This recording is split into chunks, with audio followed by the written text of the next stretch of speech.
Always, dude. Always. Although I've been doing this thing lately where I'll go to the bathroom and not take them off and still wash my hands. Oh, nice. Yeah.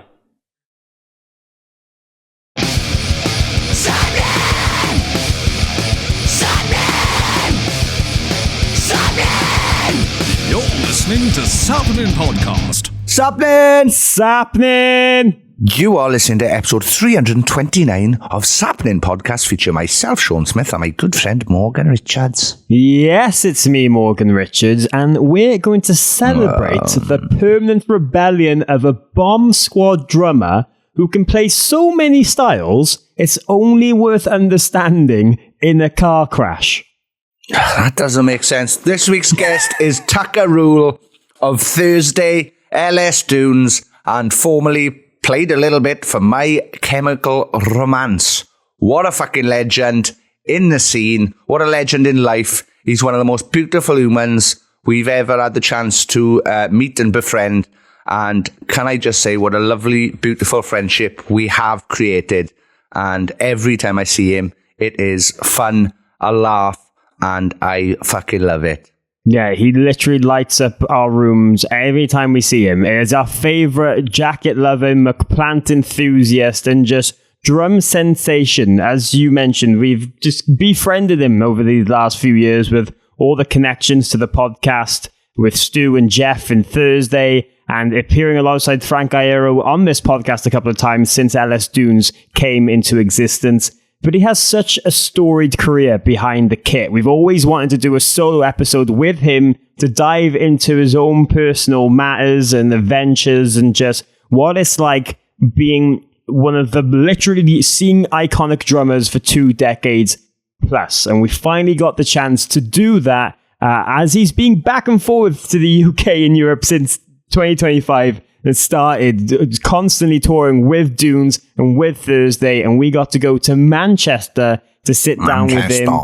Invaded Thursday's dressing room while they were on tour, celebrating 25th year anniversary of Silverstein, and just got to really dive into everything, until how his drumming style has changed, the evolution of Thursday, while Dunes has spawned into its own massive cult following, a band he had the offer to almost join, and just being a family man, and obviously the folklore that has become McPlant on this podcast because of him. Yes, what a fucking wonderful chat. We spent a lovely day in Manchester talking to Tucker and just hanging out with the Thursday boys, and it was lovely, absolutely beautiful, and I can't stress this enough to see them. Especially my brother Stu, who I haven't seen for quite some time, who I love more than I love myself, which is mad because you know me. People who listen to this sometimes know me. And yeah, that's mental to say. But yes, fantastic day with them. Thank you to Tucker for giving us the time, being so open with us as always, and being fun. And yes, as you said, we literally took over Thursday's dressing room. They couldn't even come into their own dressing room while we were there because me, you and Tucker were having a chat. So there's a couple of times you might hear an awkward door creak where someone's tried to come in and then couldn't come in.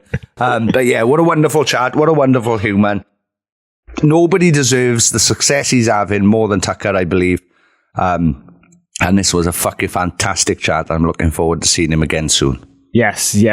As well, we took a lovely photo of ourselves, Jeff, Stu and Tucker, all together being very awkward selfie poses, basically, that we're going to post on our social media at Sappenin Pod. That is worth looking at because just the connection those three have given us and the trust over the years is something that I'm extremely thankful for, especially with Stu.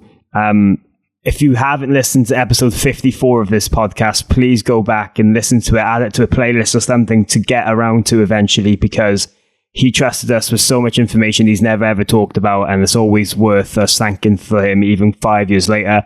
Jeff literally transformed my journalism career, and Tucker has helped us in so many other ways. So yeah, we love these boys so much. I'm glad we got to hang out with them and just have a laugh. Speaking of lovely times out in Manchester, though, there's a good excuse for another one of them in July. Is there? Radar Festival. Haha, see them for a second? I led everybody on thinking I didn't know. But yes, check out Radar Festival. It's happening in Manchester in July. Fan-bloody-tastic lineup. Morgan, who's there?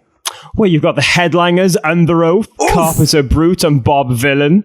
A whole list of other bands include Cyan Kicks, Lake Malice, Yonica, Vakovi, As Everything Unfolds, Dream State, Floyer, Normandy. Just a huge collection of alternative bands from the UK, Europe, and the United States and beyond. It's still happening at the O2 Victoria Warehouse in Manchester. Opposite Old Trafford, the old one, not this new AI one that they've started putting pictures up that I'm not too happy about. On July 4th, 5th and 6th of 2025.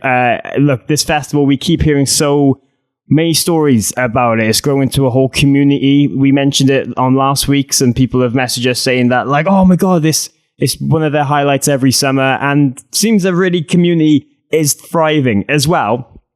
They've wanted us to make sure that you know that it's all indoors, so no matter what the weather is, you don't have to pack a rain jacket.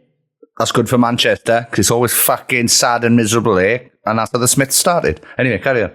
And despite Oasis going on about the sunshine, I haven't seen that much of it. But also there's a huge a music and gaming market. So even if you're a bit fed up with the bands, I don't understand why you would be. It's a good lineup. Yeah. You could go and play some video games, or you can go and hang out, you can go and shop. Is this all going to be there? Yeah, if you go to a festival and you hate bands, what are you doing there? Anyway, yes, check out Radar Festival. We are going to try our best to get up there in July and fucking have a good laugh. Catch me not playing any computer games and listening to bands, or the other way around. I don't know. We'll see how it goes. See how I feel on the day. But yes, check out Radar Festival. Fantastic lineup. Cannot wait. Depends if they have Pac-Man or Mrs. Pac-Man. Head to radarfestival.co.uk/tickets for the full lineup, event spreadsheets, and ticket links. While you're on the interwebs, go and subscribe to our Patreon, please, at patreon.com/Sappenin, so we can continue make episodes like these happen. We can travel to places and have a laugh with your favorite humans in the world of music and beyond. Without any further ado, let's get into this. This is episode 329, somehow, of Sappenin Podcast with the wonderful Tucker Rule. Sappenin! Sappenin! I hope people do join the Patreon. The fucking parking cost me 42 quid.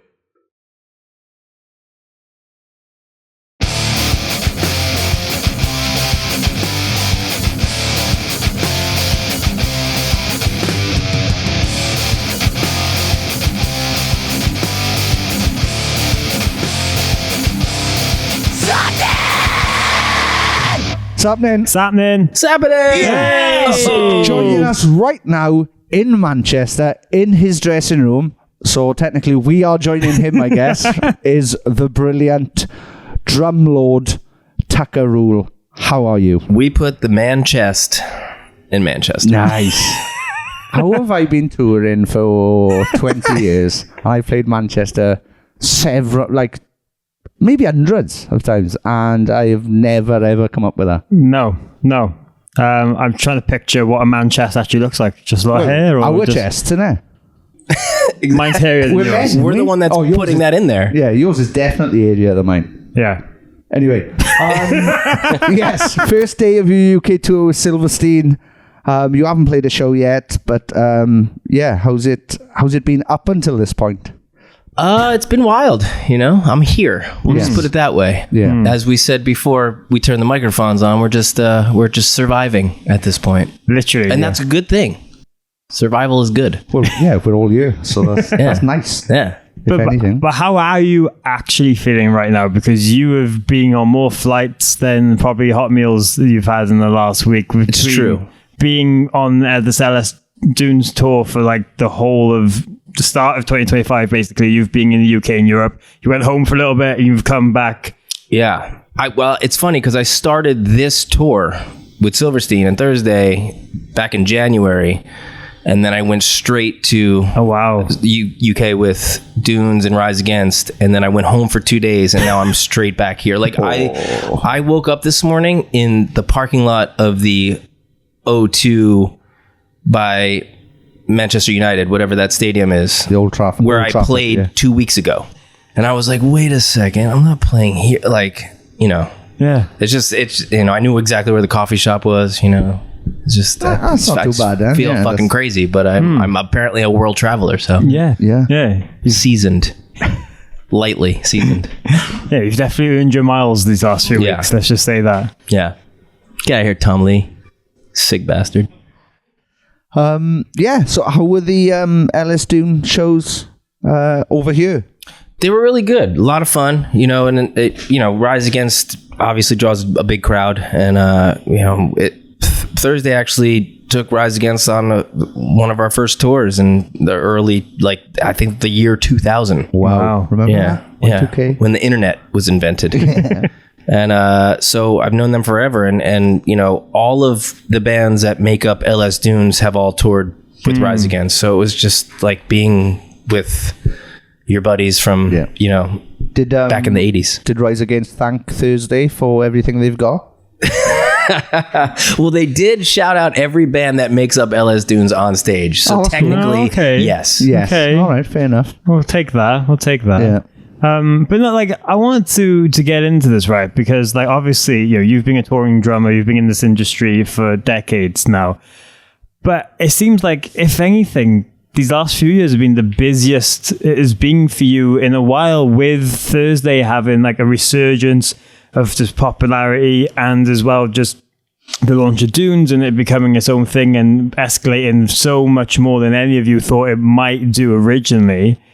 How is that kind of being for you to comprehend such a big change so late on in your career, when you are a family man, when you're so invested with the kids at home and being away from them even more, but as well both bands being as popular as ever? It must be so weird so far in your career for things like this to continue to happen and a big jump again. It is quite crazy, but the funny part is, for me, it's I've been in Thursday for 20 something years now, and I've always treated it the same way. The same level of enthusiasm, the same level of commitment, the same work ethic. So as the industry ebbs and flows, I'm still kind of going down the middle of it. So I feel constantly lucky to be still doing this, obviously, but I also feel I'm just waiting for it to drop again. You know what I mean? It just always goes, and that's where you lose a lot of people that are musicians. A lot of people are like, all right, well, we're not doing so well. We got to quit doing it and get a normal job. And I fully back that. I probably should have done that years ago, but I'm glad I didn't, because I feel like we're back on the rock and roll upswing, and I feel like this scene and this sort of music is, and the people that come to see the shows are needing this right now, because all of the people that were 20 that listen to us are now 40, and when you're that age, when you're in your teens or your early 20s, that's the music that sticks with you forever. I feel, you know what I mean? Yeah, very much so. So it only makes sense that people are coming back, because this is what they grew up listening to. Yeah. And it must be so weird as well when, you're playing songs with Thursday that you've played for 20 years, but also you're playing new songs that hasn't been out for long with Dunes as well, and just kind of seeing the different reactions for both bands. And does it feel like a different a different headspace, or does it when you're behind the kit, does it matter what band you're actually in? It definitely feels like a different headspace, only because I feel like the Dunes crowd's a lot younger. But then at the same time, I'm seeing a lot of Thursday shirts at LS Dune shows now, and I'm seeing a lot of LS Dune shirts at Thursday shows. So people are starting to mingle, and the Coheed kids are mingling, and the My Chem kids are mingling. So it's cool. It's kind of building this brand new thing of old people like myself, and then the teenagers that are coming up listening to music. So it's actually pretty cool. In the beginning I ran into a lot of it's going to be a weird competition, and I don't feel like it is. I feel like any of this helps all of the bands involved. You know what I mean? It's very much so. We're all just trying to, like we said, just trying to survive here and trying to have fun doing it. And it's difficult having a family and being gone more than ever now, but I feel like this is just what Dad does. You know what I mean? That's the way it is. Yeah. Are they at the age where they kind of understand everything? So I only have one, luckily. So if there were two, that would be too much. But she when they're toddlers, they don't, 1 to 2, they don't really understand time. They're like dogs. Yeah. 5 minutes could be 5 days. They have no idea. But now that she's about to turn 5, she realizes 20 days is a very long time. You know what I mean? And so that makes it a little different. You get the tears, but then you got to promise them oh, don't worry, I'm going to bring you back gifts. So that I'm in the, buy gifts to swap out for tears. Okay. Which I don't recommend, but maybe. Yeah, so what are you going to be looking for to take back? I don't know. I literally just did all of this, so I've already she's already got the double-decker bus and the black cab, and so I don't know. I was in Belfast a couple weeks ago, and I brought her back a Shamrock. Nice. So I'm doing all the things. There's not many. Whether I get them on the cruise ship, the boat that takes you, the ferry, or not, she doesn't know yet. Yeah, so. That's nice. It's you've run out of typically British things to take back. Right? You can't take a fish and chips back because that'll go soggy. It'll go soggy. Back. Yeah. And then you got guns over there, so you don't need knives. So we got plenty of that. Yeah. All of the bad stuff already lives in America. Yeah, that's true. Yeah. Let's stay away from that. Let's stay away from talking about the current state of America, I guess. Yeah, we won't be let back Who's in America? That What? Yeah. We won't be let back in that country eventually. Please. Nobody's making eye contact right now. We're all just looking, this has gone south really quickly. There's an orange elephant in the room. While we're talking about you being over here, we can't have a chat with you without bringing up the McPlants, really. Now that's become folklore in this podcast. How many have you had in 2025? That is the burning question. I'm trying to get one for each year of the 2000s. So I've probably had about 20 already in the 5 weeks that I've been here. So I've got 5 left to make the, Okay, it's not as bad. The one per year of the 2000s. Do you know what? I thought they'd stop doing the McPlant because for a second I think they were talking about it over here. But yeah, so lucky still here for now. That would be a fucking tragedy. Yeah, of course so. Yeah. Of course. But yeah. So you never know. They might end it here. So you might have to stock up before you leave. Just get a load of them. Keep them in the bus. I will say, minus the McPlant, there are so many more vegetarian, vegan options over here and in Europe than there are in the States. I can literally trip over something and something vegan will go into my mouth. Which is lucky, yeah. Yeah. Wagamamas do some nice vegan stuff as well. Yeah. I'm trying to think what other lovely vegan stuff I like. Greg's. I love a sausage roll. Yeah, I used to love the steak bakes they did, but they've stopped making them. You can only buy them in Iceland now, and then make them yourself, warm them up yourself. But yeah, there's a great place called, what's that place called in Bristol? Ooey. If you're ever in Bristol again.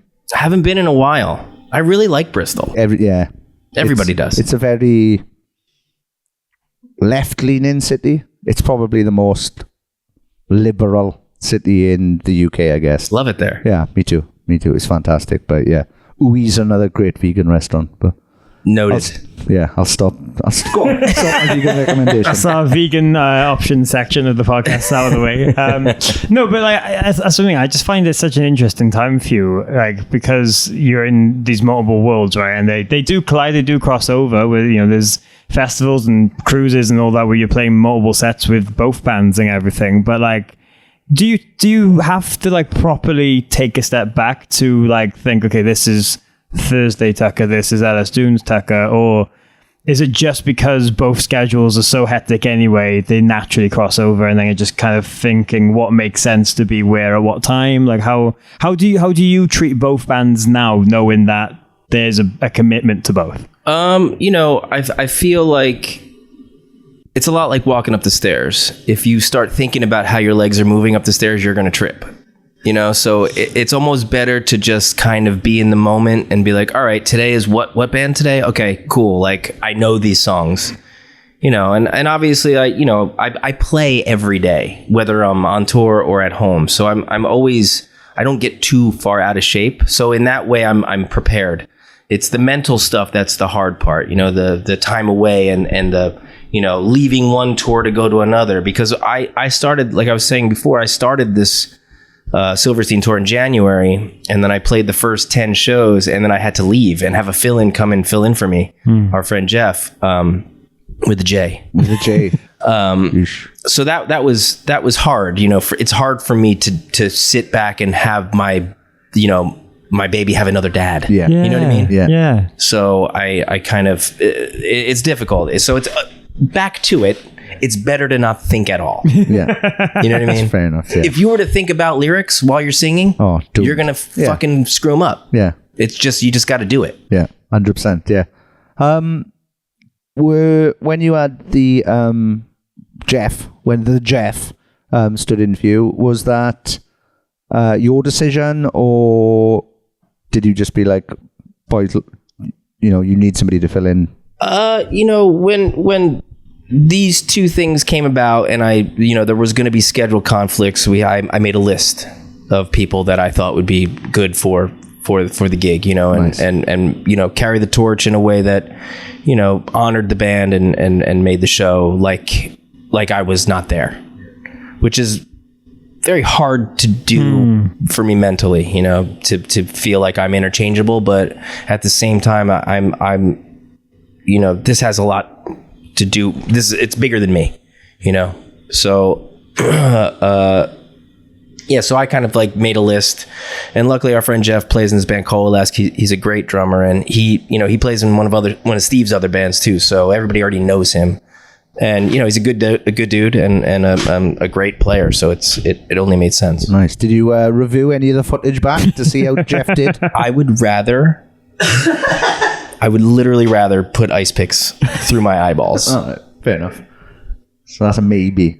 Yeah. So you might have. All right. Yeah. Fair enough. Yeah. You don't need to review the tape. There. No. You don't know. No. I've heard no major catastrophes to happen, so I do not need to see how good it was. Okay, yeah, no, I get that. Yeah. But like from a Thursday point of view, like as I said, there's a huge resurgence, I feel like, with the band over the last few years. And it's been really lovely to see from our point of view, just like, every time like I open up Instagram, it's either you or Stu or Jeff just smiling and just like having like such a good time. How different has it been for of you, like these last few years, just kind of noticing that more people are still discovering the band, especially after a time where like, the core members, you weren't active, and then there was a whole thing of getting back together and you didn't know how long that was going to be for. It must be very strange to have so many question marks and then come back and it just naturally flow and get bigger as it progresses.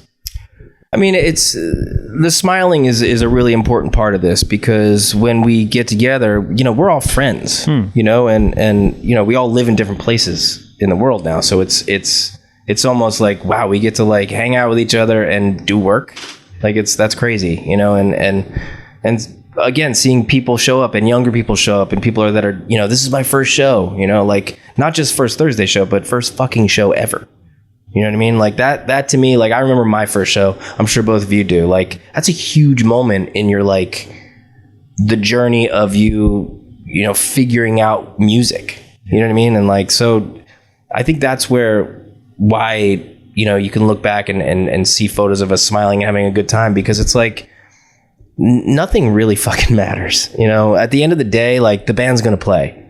You just show up and you do it. And it's, if you want to have fun, have fun. If you don't, and you want to sulk and be a little bitch about it, you can choose that direction. But I think at this stage in our career and our lives, and, some of us had kids and all this stuff. So it's, you got to be grateful to be where you are and be able to see that, this, again, next year, hip hop could be back. You know what I mean? And rock and roll could be dead for another couple of years. So you got to strike while the iron's hot, but also do it with a smile. I know this is a very kind of inner question to ask, but like, because of how people are just viewing bands that they've loved for like decades, and like nostalgia as being such a premise thing throughout the industry for the last few years, where do you see like Thursday's place in what people have called emo and all of this, because, you know, I'm sure you're seeing generations of bands now kind of cite you guys more and more of influences, or just like, oh, I went to their shows early on and stuff, and like, you know, there's a whole lineage of where Thursday began and then like influenced my chem and like all these other things going on. Like, where do you see Thursday when you hear people talking about like the history of all this? That's a good question. You know, I never saw it going this far. So I think that, you know, hopefully people look back and think about the good things and the good shows. And, you know, I don't really know. I just hope that people, you know, 20 years from now might pick up a guitar or bass or some drumsticks because they listened to a band that was influenced by Thursday and then they figured out Thursday. Much like, you know, for me, that would be Quicksand. You know what I mean? The band Quicksand is a you know, that was my first time hearing music that wasn't hardcore, you know, was hearing a post-hardcore band like Quicksand. Like, you know, I had to listen to a lot of bands to get to that band, you know, and I don't know. I just hope that we remain relevant in a discography for people growing up. Yeah.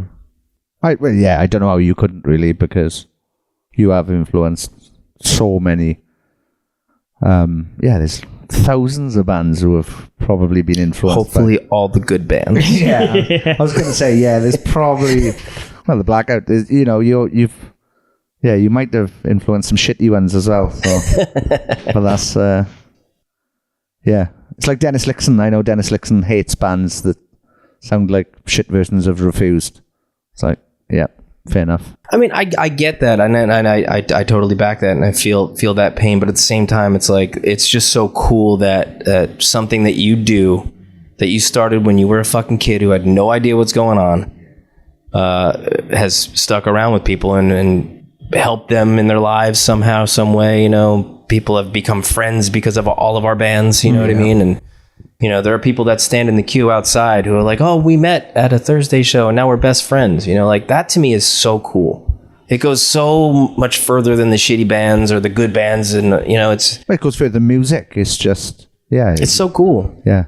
Like, people in different countries who speak different languages, like, can be friends because of a lyric that Jeff wrote. You know what I mean? Like, that to me is just so cool and weird. When I think about it, it's very strange. Very strange. Yeah. My friend wrote a line that people have had. Yeah, like, my friend wrote a line and now hundreds of people have got it tattooed on them forever. Like, what? Wild, right? Yeah. What? Wild. And that could have been a line that, like, he just needed this many words. You know what I mean? And for some reason, that stuck with people. The syncopation fitted. Exactly. I know that's it. Yeah, it's mad, isn't it? Yeah, it's weird how everything turns out. Is it strange as well for you to see, like, you know, this scene 20 years later being surrounded by so many of the same faces and the same people, and like, oh, we're still here? Like, there's obviously loads of bands who have like fallen away or broken up and like haven't made it on the trajectory as like maybe you guys and Silverstein and like all these others have, but it must be weird sometimes, like when you rock up to a festival and you're like, oh, it's all the bands we played with like 15 years ago. Like, I've been saying this since day one, since we started touring. Like, we've all come up at the same time. You know what I mean? Like, even if there's like a 10-year age difference in either direction, like, we've all still been on tour at the same time, doing the same thing, been on whatever weird TV music video thing at the same time, you know? So it's like, you know, we're talking about Bert from the U's, like, known him for 20 years, you know? It's like Dashboard, known them forever, you know, you guys. It's just, we've all come up together. You know, I feel like this is the only kind of scene that has done that. When you think of big rock and roll bands, you don't think of like, you know, them hanging out together or like going to a festival and be like, oh, buddy, you know? Yeah. But for some reason, this scene is kind of built around that friendship and people helping people. And, you know, that's how my other band started, because of being on tour and being like, who do I want to play with? Let me just pluck from my friend group of people that I want to play music with, you know? And it just so happens that these are the people in my friend group, you know? I didn't search out like the guy from my chem, you know, or the dude from Circa. We need you know? him. We need him. Yeah. Yeah. I guess I've never really thought about the start of LS Dunes. Yeah. How did that How did it come about? Like, was it one person's idea and then? Yeah, I mean, I kind of realized that the world was shut down in the pandemic, and I thought to myself, I needed the guy from my camp. I need the guy from my camp ASAP. Yeah, pretty much. But no, I had a newborn. My daughter was born in March of 2020. The pandemic started in March of 2020, so it was like, fuck, what the hell? So basically, I bought a bunch of recording gear and I built a little studio in my garage. And I was like, all right, I'm going to try to play on people's records somehow to make money. People are still going to need to make music, whether they can bring it on the road or not. Music still needs to happen. And I can be in the ground floor of like, all right, I'm a touring drummer who's now a session drummer from home. Let's figure this out. And then, I just had fun learning how to record, and I had the itch to write music, and I wanted to write different music, and I just, Frank and I, speaking of my camp, Frank and I had he had the Future Violence, which was his solo band, and we played together in that, and we just got along really well musically. And I was like, I don't think I ever really want to be in another band without him. Not because he's the guy from my camp. I mean, that helps, but that's not why. He's a sweetheart. He's a sweetheart. He's the best. And then I've always just loved Anthony and Anthony's voice and his lyrical content. And I just kind of put together a group of people that I thought were hungry to write music and would be fun, and it would be easy, like no pressure, no stress. And that's what it turned out to be. Yeah. And so that's literally how it came about. It was just wanting to, keep the musical sword sharp. You know what I mean? Because if it's writing music, it really scratches an itch. I look at it as like, if somebody sends me a guitar part, it's like you got to beat the end boss. You know what I mean? Like, you go through the whole video game and you're like, all right, let me figure out the best way to navigate this level. And then when you fucking figure out the perfect thing to beat the level, the perfect route, you're like, holy shit. And then you can send that to your buddy and be like, here, try this route. You know what I mean? And that's it, like, scratch the itch of like, winning some weird contest. You know what I mean? Like, oh, check out this drum part that I put to this thing. I'm so amped, and everybody's like, oh, that's so cool. I'm going to do this, that. And like, so the level of like maximum stokage. Was like no cap, as the kids say. No cap. Yeah. It was bussin'. Yeah. Shit was bussin'. Bussin'. Yeah. The children say bussin'. Yeah. Wow. Oh, that's bussin'. Go put the twang on it. Yeah. You've got to put the twang on it. It's better. It's way better. But that's a good point as well, because with Dunes, as you said, like, you've all been friends and you've known each other, and like all each other's bands have toured and been around the same place. But like, we've touched on it before, like when we've talked to you guys at Slam Dunk, but like, how different do you see like this second cycle with Dunes now compared to the first, in terms of just like being on the road together, but as well as songwriting? Because I'm sure that first record is kind of like, you're just throwing all ideas around and you're not sure like who actually likes what and who actually can bring ideas and contribute in different ways, where like the second record, it does seem that you're all more relaxed. You're all like, okay, we can trust each other to like, I can pitch something and it's not going to be like shut down. If it is weird, we'll work on that, because that's kind of the boundaries that this band sets. Well, it's weird. The first record, was so under wraps, no one knew about it, which was so exciting. You know what I mean? Like, it's like, there's not a lot of secrets and not a lot of mystery in music anymore. Everything is about pushing the social media and showing people behind the scenes. So that part of the band was so exciting and so much fun, and like cultivating this like little thing that we had that we're going to show the world.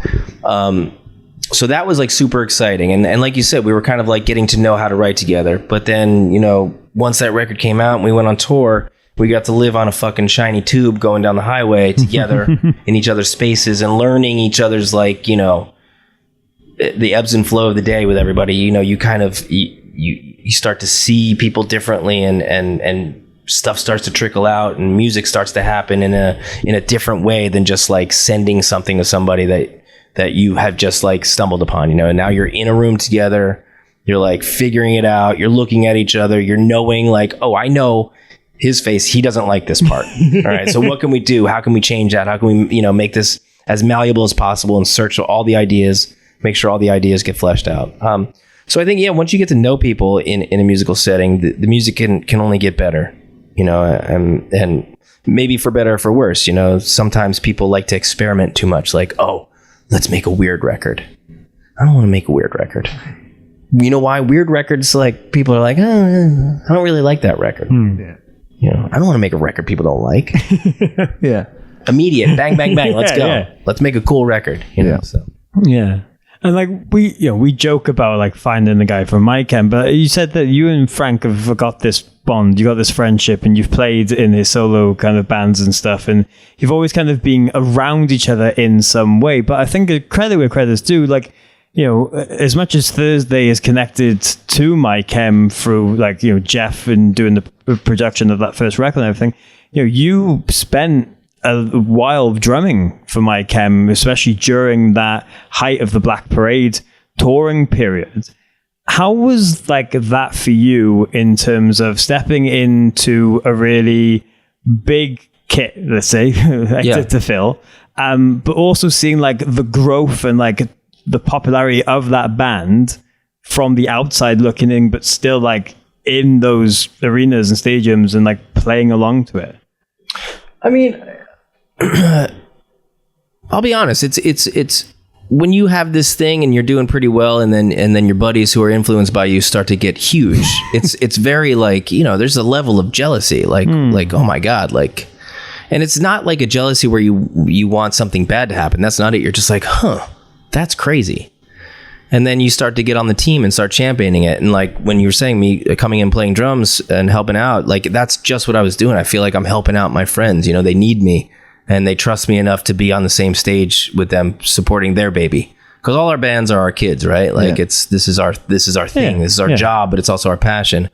So anytime we can help out is amazing. And it's obviously pretty cool when you're stepping up on a kit, support, behind the biggest band in the fucking world, like it's a cool place to be. And the only reason why I'm there is because I was there for a time and a place, you know what I mean? And we've just remained friends and I don't know. It's watching them get huge was like a really joyful thing for me, because I saw behind the curtain a little bit of the ideas and all the things that they were like. They've done stuff that's really cool, and I just respect that. Oh yeah.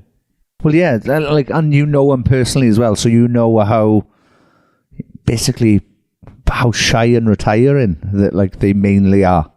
So then to sit behind that kit and be like, that's Gerard Belair, who I know isn't a big fan of leaving his house.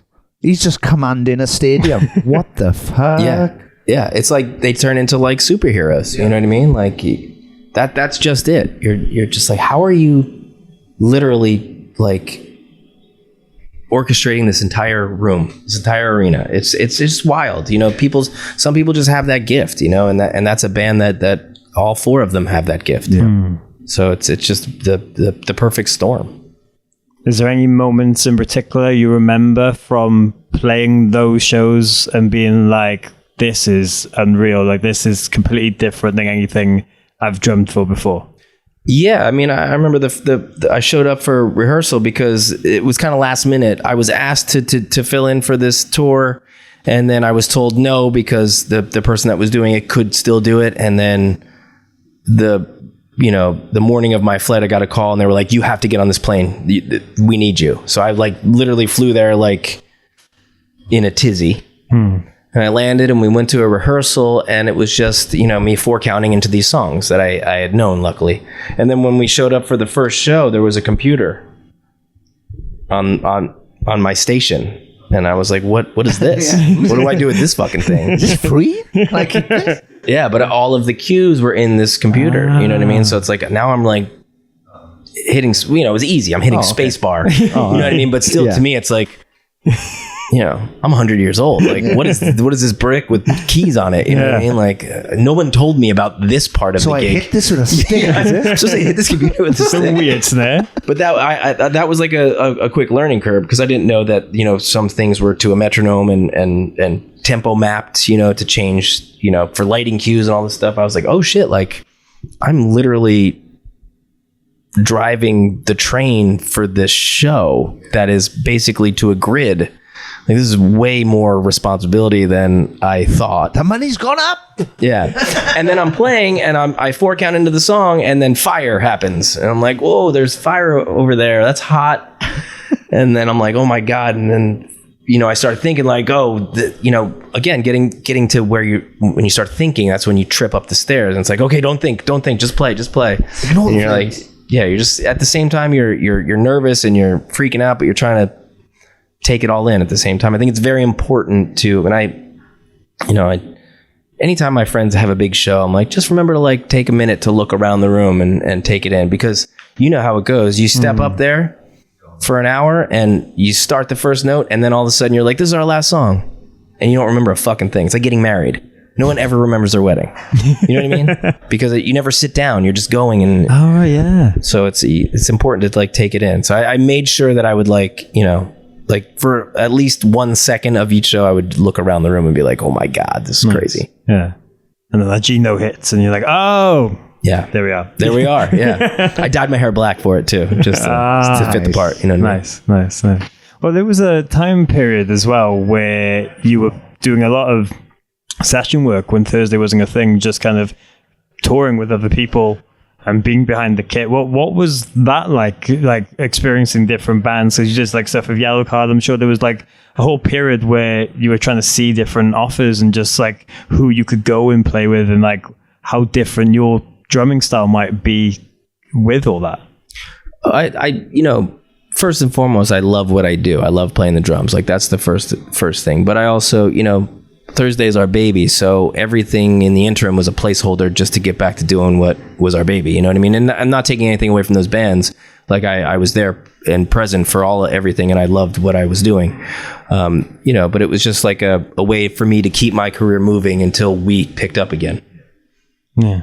Was there any offers that have coming over the years for people to be like, hey, we want you to maybe come and do this, and just either didn't work out, or just people if you told us, we would be like, what, really? That almost happened? I definitely, in the early 2000s, got a call from Offspring's manager. What? And I was on tour with Thursday, so I was like, oh, I can't make the tryouts because I'm already working. Which, you know, I don't think I would have left Thursday for that, you know, in any stretch of the imaginations. But if the schedules lined up and I could have done both, that would have been cool. But I know about doing both, and that doesn't work anymore. Yeah. You could have, you could have been the fellow who presses Unterglieben Glauben. Exactly. Unterglieben Glauben. Oh, Steph, your drummer. Yeah. So if you were done now, would they have made you bring the blocks for that? Or would they supply the block? I don't know. I think I would have been able to choose the blocks. Oh, okay. You know what I mean? Color coded. Yeah. I don't know what yet. Drummer's choice. Choice. Yeah. Wow. I'm very big on album colors. So if you know, nice. If the color scheme is red and white, those blocks are going to be red and white. Yeah. That's true. It should be. That's the way it should be. Yeah. You can't just willy-nilly. Willy-nilly, all nimbly bimbly on that. You got to do it right. Yeah. Like a cat. Yeah. Exactly. Yeah. They're all nimbly bimbly, innit? Anyway. Is there anything over the years that you find when people come up to you and ask you like advice for like drumming or just anything like that it's either something you tell them and they're like, oh, I didn't even think of this side of it, or just like people just don't get from a touring or a session drummer like yourself? I don't know. A lot of the questions are like, you know, what's it like to tour? You know what I mean? And I'm like, well, first of all, you don't put your fucking bag on a chair, you know, because bags don't belong on chairs. People do. And one of the, you know, the biggest things I've kind of learned over the years is that, besides bags on chairs, is that, you know, playing music and being on tour, being proficient at your instrument is only half the game. You know, the other half is being able to be a person that people can rely on and a person that is able to have fun and people like being around, because you're not just up there playing music. There's 23 hours of the day that you are trying to find your way. And, you know, if you are someone who carries a dark cloud around them and makes things bad for people, like you're trapped on a tube or in a tiny dressing room like this. You know, nobody wants to be around a bad person or bad energy. So you kind of try to, it's more about being a decent human being, knowing people's boundaries, knowing when to, like, if you're looking upset, like, I'll ask you how you're doing and then fade off into the darkness. You got to give people their space and know how to kind of interact with your buddies and be a good person to be around and reliable and show up on time. And I think that's the biggest thing that I always say. It's like not about your drum solo or your fucking sick guitar lead. You know, it's about your, you know, being in a group. Yeah. You know, I attribute to like skateboarding taught me how to be by myself, me and with the board. That's how I learned how to play drums. It's like just me with the drums. It's a very solo thing. But like playing baseball or football or something, I learned how to be on a team. And being in a band is being on a team. So you have your singular thing, your instrument, you bring it into your team, and the two have to coexist in a way that you're like very good at what you do, but also very good to be around and a team player. Yeah. That was a very long-winded answer. No, that's what. Yeah. And you speaking from the heart. And that's Sorry. That's what we enjoy. That's what people want. McPlants. Yeah. When you finish, can you just press stop? No, that was very insightful. That was very insightful. Yeah, But yeah. that's it. People don't realize, like you said, like a lot of the questions are like, what's it like to tour? And it's like, see room like this every day. If I'm lucky, I get to see a little bit of the town, if that. But yeah, that like people won't have realized that there's that much that goes into it. So. Yeah, the worst part of the day is the 23 hours that you're not doing what you're here to do. Yeah. You know, like I appreciate being on the road and I appreciate seeing my friends like y'all, you know, but at the same time, it's like I have a job to do, and the rest of the day is finding coffee, finding food, and all that. And you can either live in that moment and enjoy doing that stuff, being kind of a tourist, you know, or you can live for the show. And I've done both. And I don't know what the better thing to do is, because waiting for the show is fucking horrible because you just want to do it.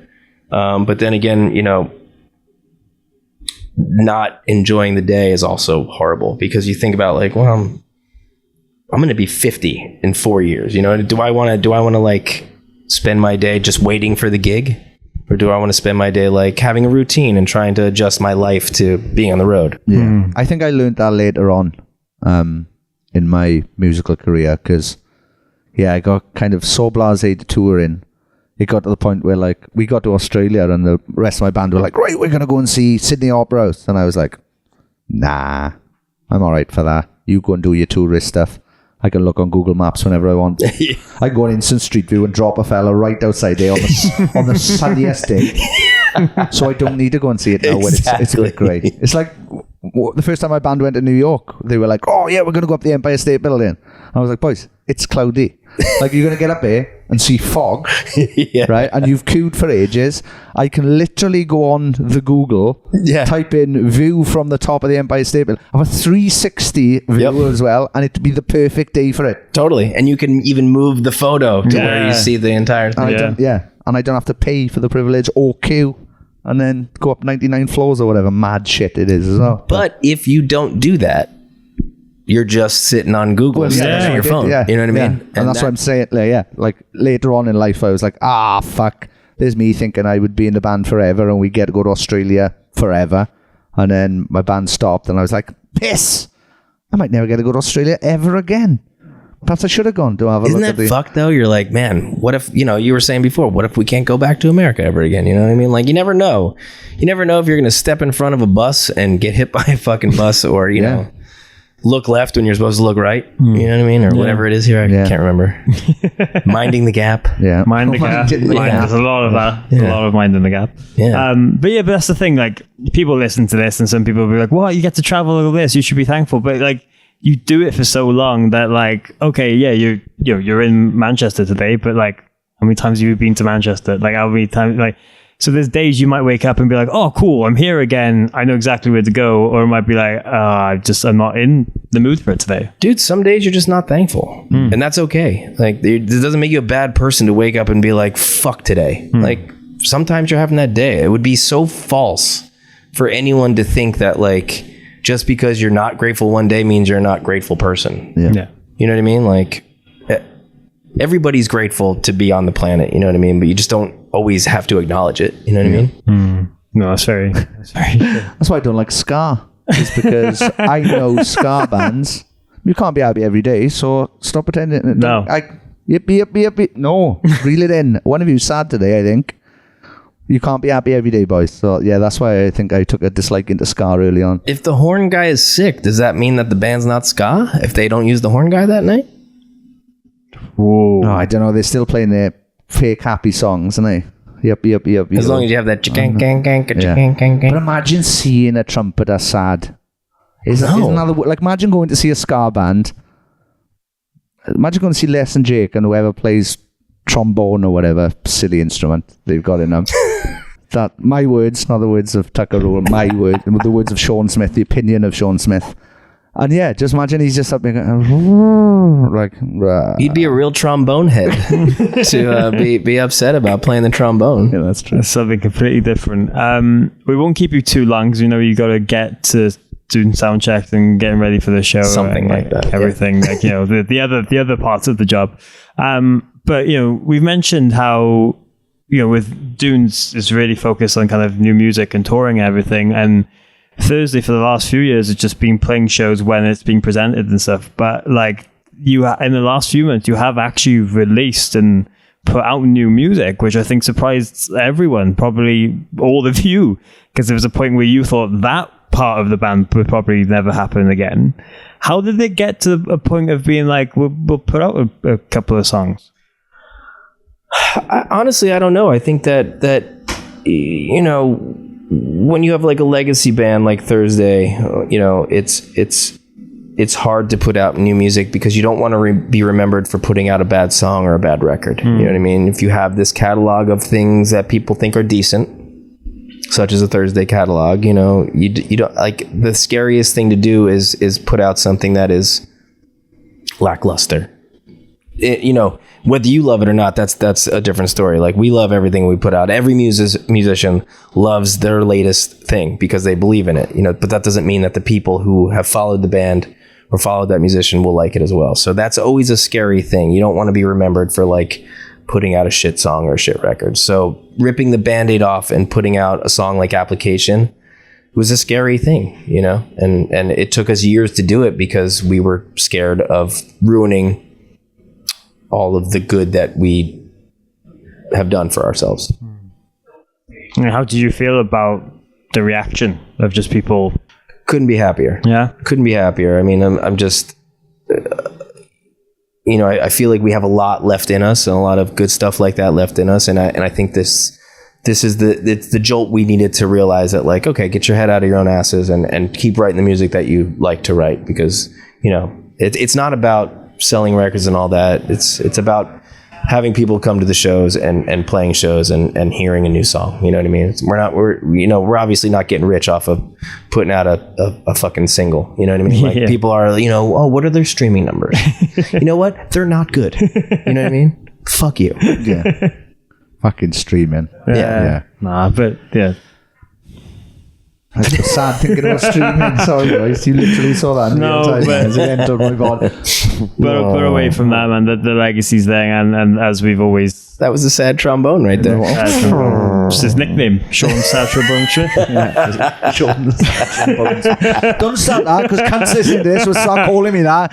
It'll happen in the fucking Patreon group. I bet some bastard picks it. Oh, no. It would be awful if someone made a meme out of all that. Oh my God. Just a graphic of your face with like sad crying eyes.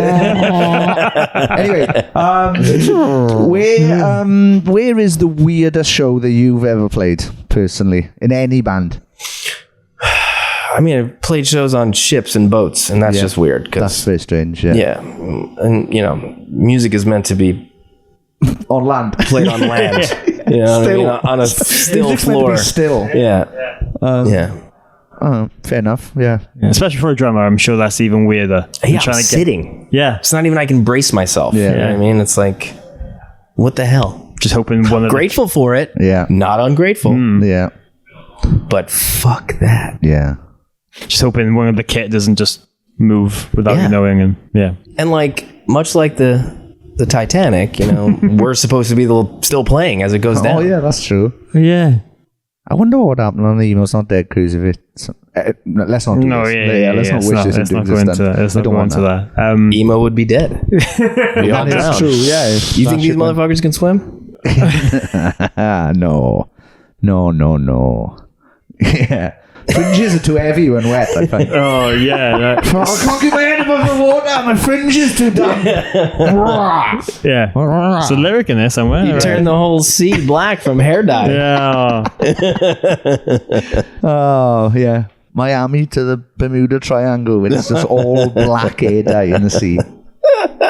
Don't give him ideas. Yeah. Use that. Good Use times. that. Yeah. But yeah, like honestly, thank you so much for taking the time to do this, especially first day of this part of this tour. I know it can be hectic and stuff, but we really appreciate just seeing you and just like having so many laughs that we've been able to. It really means a lot. Is there anything kind of after these shows that people can either look forward to with Thursday or Doings, or just things you just want people to know about? Well, first and foremost, we love you guys. Like, thank you you guys very are the much. best. It's like always a pleasure to talk to y'all, and especially, you know, when I got your message of wanting to talk to me, I was like, oh, sick. Like, me by myself. Yeah. So like, we appreciate y'all and what you do. And I don't know. I think that, you know, both of my bands are on tour and music rules, and Both put out fantastic music. thank you. So. Dude, we, you know, and just go see live music, because that's how we live, all of us. You know what I mean? Like, it's how I make a living, but that's also what fuels me to be alive. And I want to, you know, we all want to show people what we're made of, and I think music does that, you know, and I think it moves everybody in the entire room. So I think the more we could do that, the less we can worry about how much fucking America sucks right now. Good end. Very, very good end. Yes. Very different end. Thank you very much. Thank you for everything over the years. Thank you for just being nice to us. Yes. Thank you for the music, and thank you for the inspiration. It's been fucking amazing to Goes both ways. get to know you. So thank you very much. Thank you. Thank you.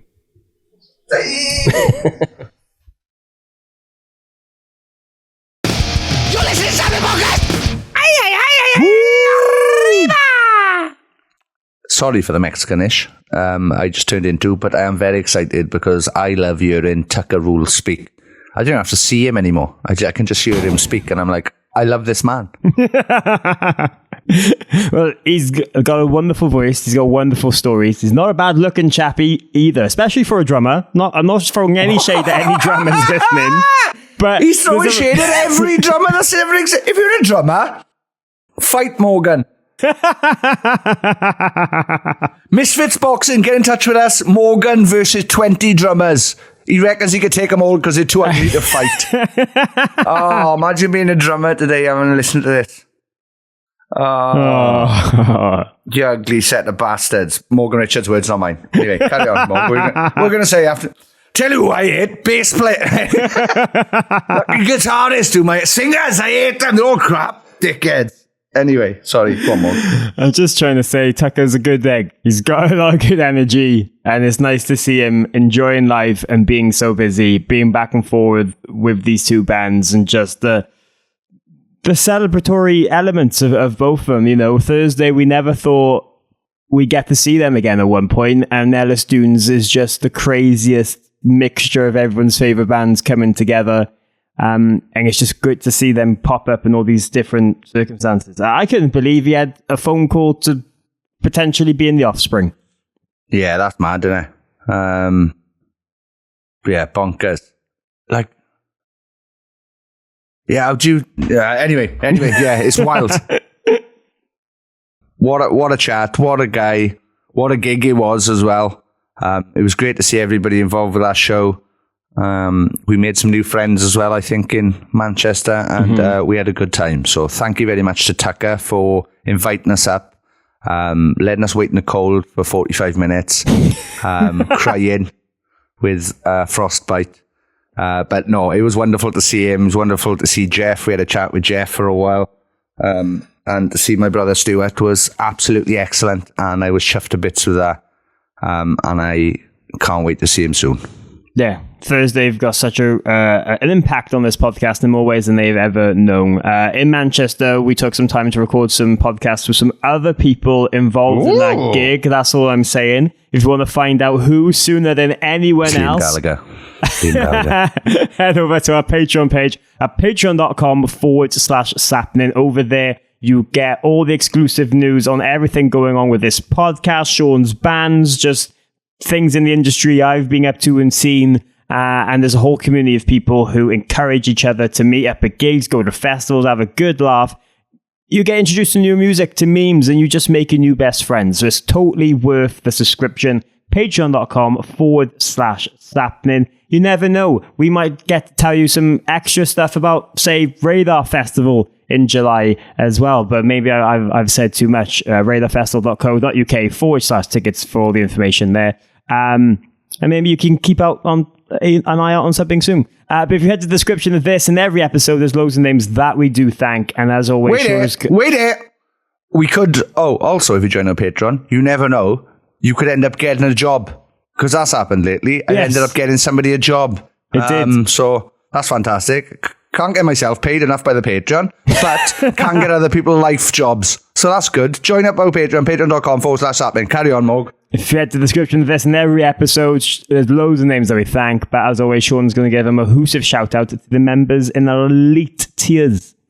Yes, thank you very much. Kylie Wheeler, Janelle Caston, Paul Hirschfield, Tony Michael, Scarlett Charlton, Mitch Perry, Dilly Grimwood, Nathan Croshaw, Johanna, Molly Malloy and James Bowerbank, Jonathan Gutierrez, Kat Besant, Chris Howard, Amy Louise, Amy Hogg, Jerry Robson, Murray Grimwood, Scott Jones, Amy Dawson, Mayumi, Stuart McNaught, Ellen Southfield, Jennifer Dean, John and Emma, Caroline Robinson, Jenny Munster, Louis Cook, Carl Pendlebury, James McNaught, Jason Heredia, Valet Bung. I still don't know, and I haven't had any confirmation I'm pronouncing that right, but I have got a little over the top of the E. That's right. That's the technical term.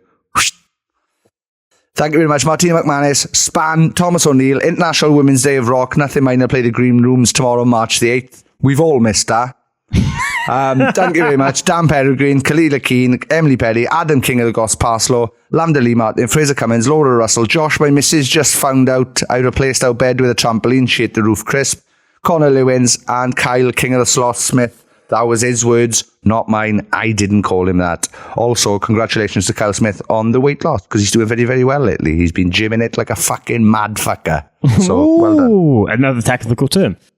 See, it's worth joining the Patreon because you get to plug stuff on this as well if you're at a certain tier, and you just get to have live updates with people. See, it's worth it. Come on, man. I don't know how more bands have not gone, we can advertise on here and get the attention of tens of thousands of people. Anyway, speaking of fucking bands promoting, the Blackout, if you listen to this on Friday or on the weekend, the Blackout apparently played with You Me at 6 Thursday. I'm saying this because here's a behind the scenes thing. We're recording this Thursday morning, so I haven't quite played the gig yet. But what a gig it was. Thank you very much to You Me at 6 for having the Blackout. We had a laugh. Thank you very much to Josh for handing me all their merch money at the end of the night. I do deserve it for making them the band that went on to do so much better than mine. They are welcome. I cannot wait to play Brixton Academy April 2nd with You Me at 6 at one of their final shows. Also coming up March the 20th, my band Raiders play Fuel Rock Club. March 28th, my band Raiders support Fangs Out at Bridgewater at Cobblestones. Come to that. It's going to be a fucking ripper of a night. Then in May, Raiders play the Black Cat in Bridgend. Then May, out of month's work. July, the Blackout and Funeral for a Friend and other Welsh bands are playing Leeds Millennium Square and Cardiff Castle. I believe that's the 17th and 18th of July. And then the August the 16th, the Blackout headline, our only headline show of 2025 that we have booked in at Chepstow Castle. Come along. We have got support from the Brass Bambies from Merthyr Tydfil and Black Gold from New Metal. Out of the plug. I saw your brain work in real time then. For all the updates on everything going on with us at Sappenin Pod on Instagram. If you've enjoyed this, if you've got it into this far, Please Wow. find the graphic comment for this episode and comment underneath it. Blancmange. No, we've done blancmange. No, we've done blancmange. Give me a word, Sean. People can't spell it anyway. No, I can't. Well, I can't spell it anyway. So that's blancmange, in case you're wondering. Let's go for I don't know. Rucker tool, because it's Tucker Rules episode. Rucker tool, get it? Rucker tool. Sappenin. Fucking weirdest end ever.